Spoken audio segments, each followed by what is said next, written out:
It's Friday afternoon. We've locked the door to make it harder for the police to bust in and write us tickets for not wearing a mask. And also because it's time for another edition of our weekly podcast, Tales from the Brown Desk. I'm Jake Rigney of Rigney Law LLC. With me as usual is my partner, wife, and enthusiastic Dungeons & Dragons player, Kassi Rigney. Our host is Terry Ulm. Friendly reminder, Tales from the Brown Desk is a free-flowing conversation involving two foul-mouthed attorneys. It may include graphic descriptions of sexual activity, violence, and nude Floridians humping change machines. It may not be suitable for children, sensitive women, sensitive men, insensitive assholes, and basically everyone else. Bob Dylan is still old, and listener discretion is still advised. Here's Terry. Hello, everyone. Hi, Jake. How are you today? Oh, I'm okay, Terry. How are you? I'm pretty good. That's okay. That's better than not good. No, okay. Yeah, okay is like in the 95th percentile for my mood. So enjoy it while it lasts. Noted. Tomorrow, well, Monday, I'll be back to the same old grumpy douche. Hi, Kassi. How are you? Hi, Terry. I'm fine. Good. So today we're going to continue our series, A Walk Through the Criminal Justice System in Indiana. Last week we talked about arrest, screening, and the initial hearing phases. And this week we're going to continue our walk and take the next step. What happens after the initial hearing? The next step is the exchange of evidence. In the state of Indiana, we don't have trial by surprise. So you have to turn over the evidence you intend to use at trial. If it's the state, they have to also disclose exculpatory information. The defendant has no burden, so the state starts that state's burden. They're going to start off by turning over their evidence. Initially, it's basic reports, names of witnesses, things like that. Yeah, and I think we're assuming at this point that the imaginary Chad that we're talking about as we walk through this system has already got an attorney, right? So they've gone through that process either by having a public defender appointed for them or by hiring a private attorney, consulting with somebody and then hiring them. And yeah, so then you start finding out what the evidence is against you. Is this phase, could it be referred to as the discovery phase? Like the word discovery? What does that mean in legal terms? Well, discovery is, the word itself is a reference to the trial rules, which sort of set out the different methods by which you discover the other side's evidence that they intend to use. Or you discover what evidence they have that you can use against them. That happens a lot more in civil cases than it does in criminal cases. But that's it's essentially the process of gathering the information that you will use and providing that information to the other side so that everybody knows what's going to be presented at the trial when it happens. Is discovery in a criminal case limited? To some extent, it's pretty broad, but I mean, it doesn't go, you can't go on what we call fishing expeditions. It has to be relevant or potentially lead to relevant information. It's certainly broader than what would be admitted at trial. So you can go dig around, talk to people, things that may never get to trial, but it could lead to admissible evidence, and you can follow that. Yeah, my wife and I are now going to have a fist fight because I hate the phrase fishing expedition, right? Discovery is the process by which you go and you find out, whatever evidence there is out there that will help you. You can't just go looking for things that are going to embarrass somebody that don't have any, that aren't relevant at all to your case and won't lead to relevant information in your case. But you can go fishing for information, and sometimes you find some when you do it. It's just a really bad metaphor that people use sometimes, and it doesn't tell you anything about what's allowed and what isn't allowed, right? When I say you can't go on a fishing expedition, like what is that? Like that doesn't tell you what you can and can't do. What you can do is you can find out who all their witnesses are. You can make them come to your office and give statements or answer questions in other ways, either through writing out written questions and sending them, or requesting them to simply admit things that you think are true. So you find out, especially in civil cases, you find out sort of what everybody agrees on and what they don't agree on. In criminal cases, though, discovery is, in fact, limited in ways that it isn't even limited in civil court. For example, interrogatories, where you write written questions and send them to a witness or an opposing party and make them answer them, are not typically allowed in criminal cases. And it's extremely rare that I've ever seen someone even try to do them. And it's never been actually allowed on a criminal case that I've seen. So mainly in criminal cases, what you're talking about is either making people produce things or interviewing people to find out what information they have about a situation and ask them questions that, in a criminal case, for example, questions that the detective didn't ask them for one reason or another, or that you don't already know the answer to and you want to know the answer to. What you don't want is to go to trial and not know what they're going to say or how they're going to answer a particular question. So that's why you do a deposition ahead of time in order to find out how they'll answer those questions. Now, I know in a civil case, there's a request for production and also a request for admissions. Are those things in criminal cases? No. In a criminal case, if your request for production, you ask the court to subpoena something.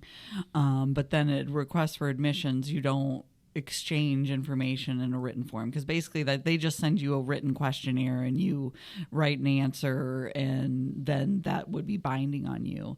And that's just not how they do it in criminal court. What types of things are subject to discovery in a criminal case?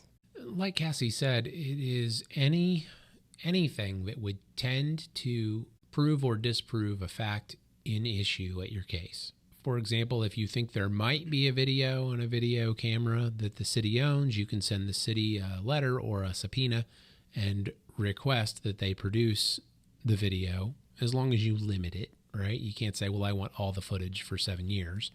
But you can say, well, I want the footage, from 8 a.m. to 10 a.m. at this intersection, and they'll have to produce that to you within a reasonable period of time. What you can't do is you can't sort of go back into witnesses' past and start digging up everything that you've ever heard about them that's bad so that you can try to present that. So how long does the discovery phase last? Weeks, months. Discovery, it's the same whether it's a traffic ticket or a murder. They're going to turn something over. Could be a couple days. Traffic ticket, there's not much to do. There might be a police report. Usually it's just the ticket. If it's murder, child molest, this could take months. And if it's a federal case, it could take years. Yeah, the discovery process does not have sort of this hard cutoff line. Judges try to create hard cutoff lines for it sometimes, but it's difficult sometimes to enforce those, because the state is sometimes under pressure to do a lot of things quickly. If they can't get all of the tests done quickly, some of them get put on the back burner. But until you get the information from the state, sometimes you don't know what all your discovery is. You know what I mean? So, for example, look, sometimes it takes the lab months to produce a DNA report, especially if it's a complicated case with a lot of samples. But until I get the DNA report and the DNA analyst's notes, I don't know if I need to subpoena the DNA analyst into a deposition to talk to him or not, right? So we have to wait months to get the report. Then we got to decide whether we need to do anything about that report or not. And who knows what happens during the deposition, but sometimes additional discovery comes up during that. And then you discover you need to talk to more people or subpoena more documents. And it can just go on and on, even with lawyers that are trying to be diligent. What I would say here, this is where the theory comes in. It's not trial by surprise. The purpose of the discovery rules is to foster just resolution of this issue. They want the truth to come out. So while, the state missed their, the first discovery line, people want, okay, well, their case is going to go away. No, it's about the truth, credible evidence coming out and being able to challenge and look at that and have that opportunity. So it can take as long as those principles and those priorities demand. Now, are there different types of evidence? Yeah, absolutely. Especially in a police investigation, I think, as we've talked about before, they will try to find every different kind of evidence they have that tends to prove someone's guilty, unless they're satisfied they just have a lot of evidence, right? If guns are involved, they're going to test the guns. If there was any kind of exchange of bodily fluids or even a question of whether there could be, they'll start doing DNA and serology testing to try to figure that out. If we're talking about a fraud case and they want to check signatures, they'll submit documents to a handwriting examiner to see if they'll say that it's the same person who wrote both signatures. There's all sorts of different ways. The fingerprints, they pull fingerprints. They're comparing everyone's fingerprints to the fingerprints they find on a scene in order to see if they can figure out who touched what and if it matches with what the witnesses are saying happened. So there's just a bunch of different kinds of evidence, and we're not even thinking of the things that they get into when they're being creative. Because over the years, sometimes police have used things as evidence that didn't turn out to be so scientifically sound. I think previously we may have talked about gunshot residue. We've all heard this. We've probably seen it on TV. It's complete nonsense. It's a test that they haven't used since the 70s. Nobody knows anything about it. And, or I shouldn't say nobody knows anything about it. Everyone knows that it doesn't work and that you can get those same chemicals on your hands doing lots of other things like gardening. It's a test that's useless, but people still go looking for it sometimes because they've seen it on TV. I think another example is the bite mark impression is another one that has fallen by the wayside, but was a thing for a while. Because people were biting people? Well, you clearly aren't in this enough. So during a rape or a murder, you might get bit. And if someone bites you, they may leave an impression on your skin. And Not that we're rooting for that. No. We're like, what's going on? And of course, my mind immediately goes to this horrible thing. But you can leave bruising with your mouth, and they would try to use teeth impressions to match a bite impression from a person to the bruising that was left on someone. Right. It's an interesting theory, right? And as a theory, it might sound okay, right? Like everyone's teeth are a little bit different, and you can identify people based on their dental records. So if you can match what their teeth look like to the bite bruise, then you can say this is the person who definitely bit him, right? It's an idea, except it doesn't account for all sorts of problems that come into effect when you bite somebody. Like the bruise doesn't always match the bite, and things like that. So it's more about pressure as opposed to spacing. It's just not a test that makes a lot of sense. But I think for a while they were trying to use it. They did, yeah, and I don't believe it's considered reliable anymore, which to me makes sense. I know how I get, bruises come up and that it would leave an impression that doesn't. So Kassi knows that she gets bruises a lot of times and she doesn't know how, and it wasn't me, I promise. Now, can a police report be used as evidence? It's happening, I think. The police report itself cannot be used as evidence in a criminal case. The rules of evidence, I think, are pretty specific about that. It is considered hearsay. There are a lot of exceptions to the hearsay rule, and one of them is police reports, but it says the state cannot offer a police report in a criminal case. The things in it would typically be hearsay, and offering the police report instead of having people testify as to what they saw would tend to violate the Confrontation Clause of the United States Constitution, which essentially says that the accused has the right to see and hear the testimony, not just have it read back to them out of a police report. Can someone be convicted on hearsay? No, but what you may think hearsay means and what it actually means are very different things. That was my next question, was defining hearsay. Right. So hearsay is defined, and it's a word that gets thrown around a lot, and especially by non-lawyers. But hearsay is defined in Indiana law as an out-of-court statement made by someone other than the declarant, which is offered for the truth of the matter asserted. Now, did you understand that? Because it seemed that's a lot. Like I understood each word individually. Add to that, there are 18 to 21, depending on who you ask, exceptions to that rule you just had. So we lawyers love it when people, it's hearsay. So you don't know what you're talking about. So it's a statement made out of court. So that's the first thing, right? If you say it in court, it's not hearsay. Made by someone other than the declarant. In other words, I am allowed to recount the things I said out of court. What I'm not allowed to do is recount things other people said out of court. Make sense? Yes. Offered to prove the truth of the matter asserted. So in other words, when I say what someone else said, I'm saying it to prove what they said is true. So if I say, Jim Bob told me Chad said he killed someone, that's hearsay, right? Because Jim Bob told me.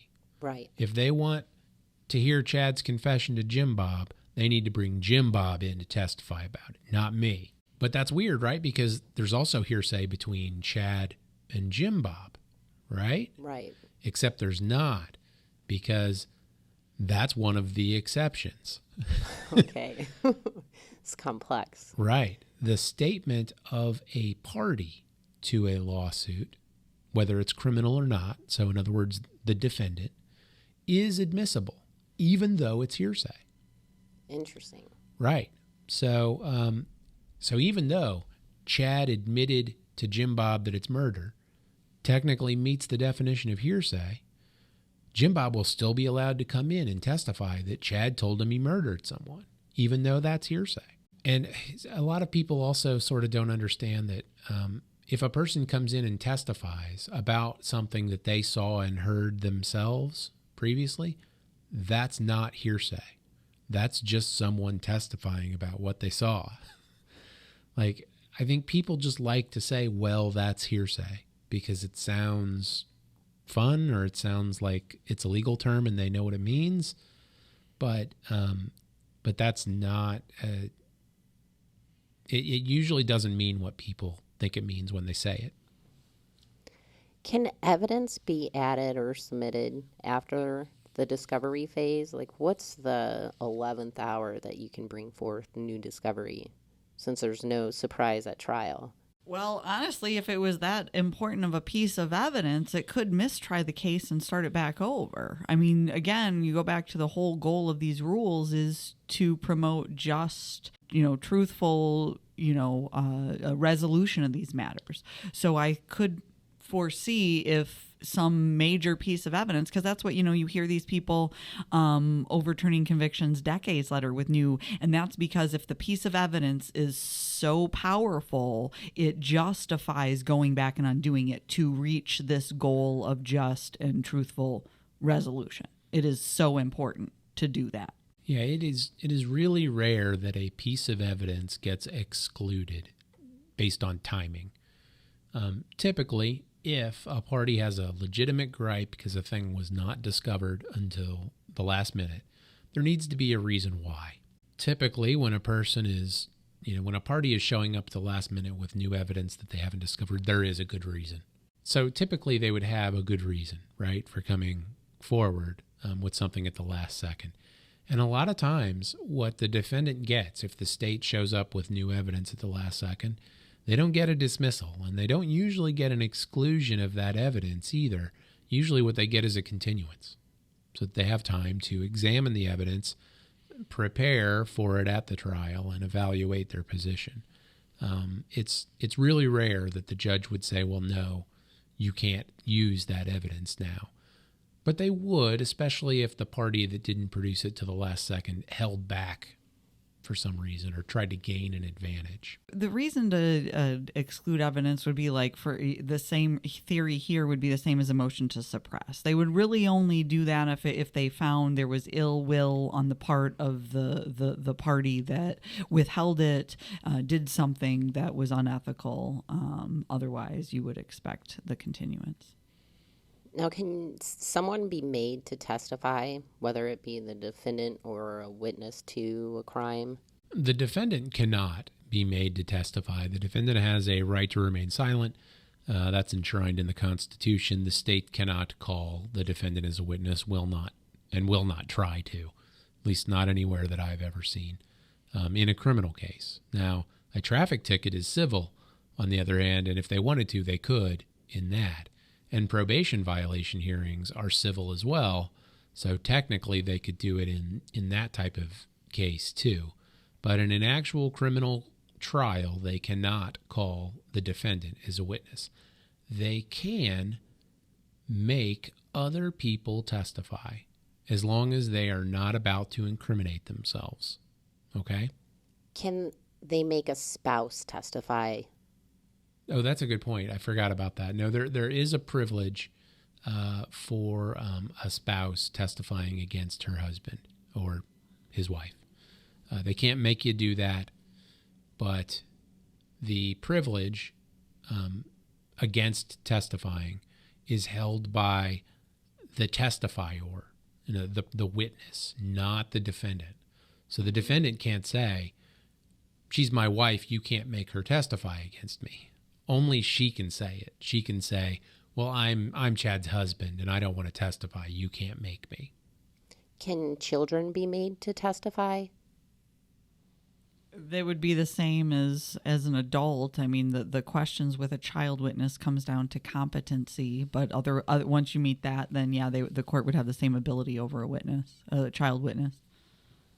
So is there anything in this discovery phase that our listeners should know about that I haven't touched on? Motion for discovery is not a thing. Oh yeah, I forgot about that. Yeah, and I haven't read this, or I haven't seen this phenomenon coming up nearly as much lately. But for a long time, defendants, and I think it was circulating through jails, but I'm not sure. But defendants got it in their head that the thing to do was file their motion for discovery. And I guess they thought that if they did that and the state didn't respond in a certain amount of time, they could get the case thrown out or something else good would happen for them. I don't know. In most places, it is not necessary to file a motion for discovery.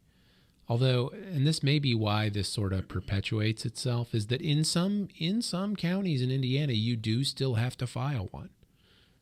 But in Marion County and other counties that do even a medium level of criminal cases, discovery is automatic. It's all in the local rules. Everyone is just ordered to comply with these rules. They don't have to file specific motions. And in fact, it makes the judge kind of unhappy when you do it. And it also makes the person doing it look like they don't know what they're doing because they didn't read the local rules. So now we're going to interrupt this episode to bring you the latest Florida Man news.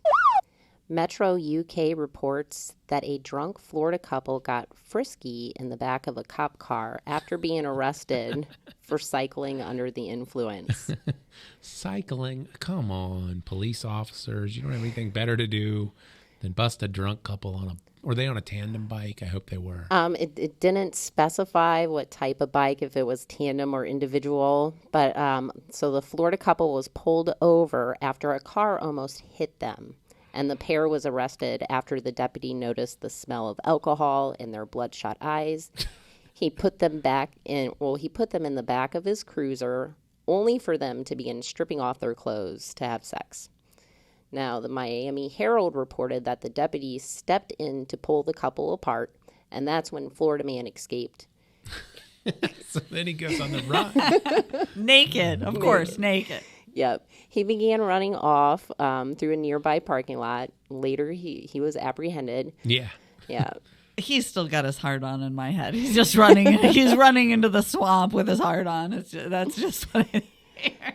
Now, the pair was charged with DUI and having sex in the back of her cruiser. I'm not sure what that is that illegal? I mean, it's not okay, but is it illegal? I don't. Well, Florida man also faces charges of theft because when he escaped, he was in possession of the handcuffs. Yeah, he stole the handcuffs. Yep. That's a thing? Yep. It is. Even in Indiana? It is. I will have to admit that back when I was a prosecutor, I definitely prosecuted somebody for stealing handcuffs by running away after they were cuffed. That definitely happened to me once. But yeah, it is a thing. They can charge you with stealing the handcuffs. Which I guess I look at it like I can feel for the officer because, in the office world, who took my stapler? That's the good stapler, and each officer has their own set of cuffs. That jerk runs off with them. What's he going to do? Right. He can't arrest anyone the rest of the night because he doesn't have any handcuffs. And I think that it is losing your handcuff. I'm not sure, but I spent a lot of time around police officers, and I think losing your handcuffs is like the thing that the worst cop does, right? Like the Rod Farva in Super Troopers, like the one everyone hates. That's the guy who loses his handcuffs. And so it makes the police mad when you run off with their handcuffs because it makes them look really bad. So that's an interesting point. I pictured them as like, okay, they're bikers, they're drunk. He didn't cuff them.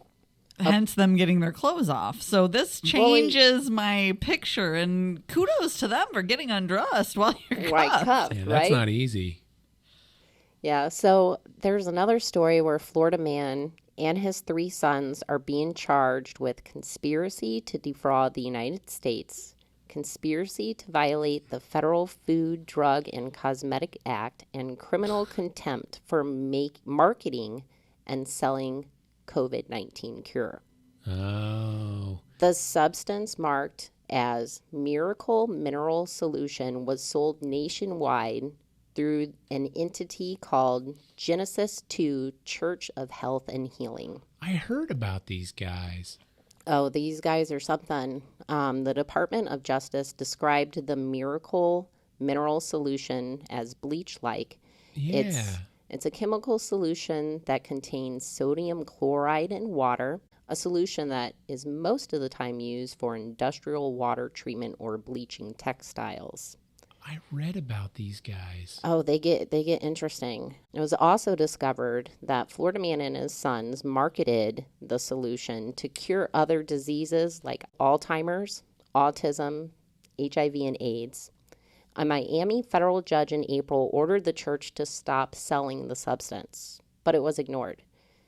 It's reported that Florida man and his sons initially agreed to abide by the order to stop selling the solution. Then they changed their tone in a podcast and emails to the judge herself.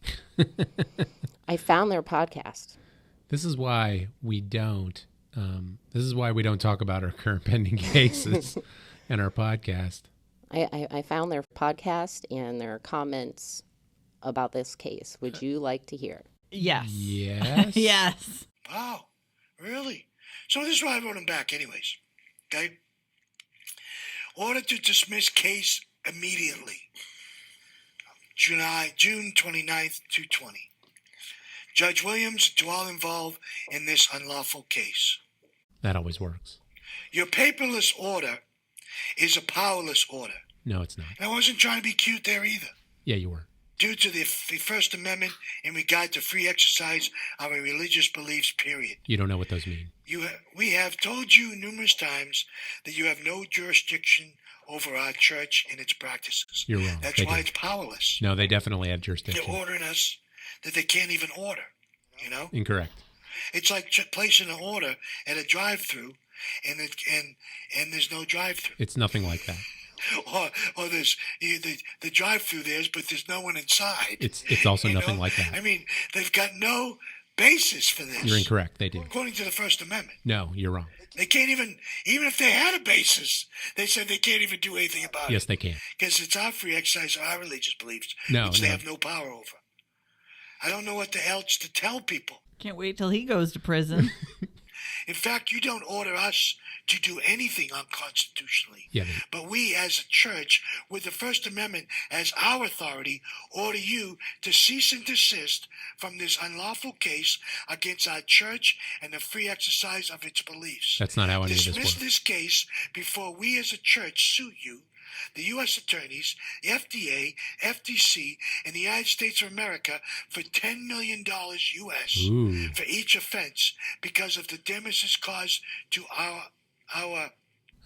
You're what? to us, Oh. and our church by this unlawful, unconstitutional case, and I name the case, which being supported by this now no longer judge. What? You could say that? Yeah. When a judge acts intentionally, knowingly to deprive a person of his constitutional right, he exercises no discretion or individual judgment. He acts no longer as a judge, but as a minister of his own prejudices. Oh. Yeah, no, that's also not true. So do we think, does he believe it's a cure? Is he just a scammer who wants to scam? Yes. That second part. Yeah, because I mean, it's just like, okay, so I always, I'm making the inevitable mistake of planning a crime like someone who thinks about it and applies logic. If I was going to make a fake elixir, I wouldn't use toxic chemicals and put a little Coke in Coca-Cola Classic, put maybe some juice. You don't go put toilet bowl cleaner in it. I mean, and cocaine, but So I checked out their case. They didn't have anyone defending them. They were representing themselves. why not? I mean, Right. heck, it That's sounds like he's got it all sorted out. So That's clearly going to go very well for him. there's sort of a couple of different things kind of intertwined in this. And I read about this, miracle mineral solution. I think it was just earlier this week I read about it. It's intertwined somehow with QAnon, which is a conservative alt-right movement based on conspiracy theories that, among other things, like most of the world leaders are involved in a large worldwide pedophile ring. This is how that whole like pizza joint Hillary Clinton thing in New York happened. They all think Donald Trump is fighting a holy war against the pedophile ring run by globalists. And they also sell this stuff. So I think these guys are all connected to QAnon. It's a very hard alt-right, perhaps maybe a little bit of a terrorist organization. And they also espouse some of these other ideas that are Sovereign citizen. right, that are sovereign citizens. So we've talked about this before, although probably not on the podcast. There is a small but somewhat vocal group of people that think they can contest the jurisdiction of the United States of America and of the state courts, and a lot of times of a lot of other people, because they claim to be their own country. Right? Mm-hmm. They're not. I'm not in the United States. I'm not a citizen of the United States. You can't prosecute me. I am the president of Jacatonia. and Jacatonia doesn't have traffic laws, so you can take that speeding ticket, roll it up into a little ball, and smoke it, bro. They do stuff like this, right? Or they'll refuse their cert. They'll refuse to let people search even with warrants because they'll be like, that's issued by a judge that doesn't have any jurisdiction over me, and like that. One thing that I like, if you have American flag with fringe on it, like somehow that changes the authority of the court. Like if they go in a courtroom and it has a certain kind of flag. Is it a military flag? I don't even, I try to not pay attention to it. I wish I hadn't read about QAnon earlier this week. The problem I always had with them as a prosecutor is that they go into the court and they're asking the court to find itself not to have any authority. It'd be like if you won your argument, in theory, the judge would get up and be like, "You're right," and take his robe off and walk away. Like I don't understand where they're going with it. It doesn't make any sense. And it's not like that has ever happened before. They've probably have had no success at doing that. I doubt any judge got up and took their robe off. And it doesn't work in terms of getting their cases dismissed. But there have been instances where a courtroom with poor security preparation or poor security design was kind of overwhelmed by a group of them. So, if you ever go into a courtroom, you may see one deputy with a gun. You may not see any. A lot of times, everyone that's there is just there because we accept that we live in an ordered society where the judge has power and we ought to abide by it. But there are these people who don't accept that argument. And if you get a bunch of them together, they will start acting up in the courtroom. And if there is not appropriate security there to deal with them, it can become a very dangerous situation. And some of them have training. Some of them possess a fair number of firearms. I think that to a certain extent, the Bundys out west subscribe to some of these theories. And they'll go to courtrooms and intimidate judges and intimidate prosecutors to try to get out of these cases. So the courts have to be ready for them and ready for those types of demonstrations when they happen. Because when people get angry, they start making stupid decisions, especially if they don't have any respect for the courtroom that they're in because they want to think that it's not legitimate. I just want to wrap the Florida man up. Yesterday, the court there in this case against the church for selling the COVID cure. Yeah, let me guess. Okay, don't say it yet. Let me guess. A bunch of dudes wearing uniforms and guns went and got him and took him into custody. No. No? The United States of America filed for default judgment, and this court or this church representing themselves not filing anything except sending the judge emails saying to dismiss this case now. Right. Granted the United States government's request or motion for default judgment. Great. And so if they don't pay the judgment or they don't respond further, eventually they're looking at contempt maybe. I'm surprised they didn't get charged with any crimes. That's what I kept getting confused because this is criminal act sounds very obviously like criminal activity to me. Well, there's also an order for permanent injunction.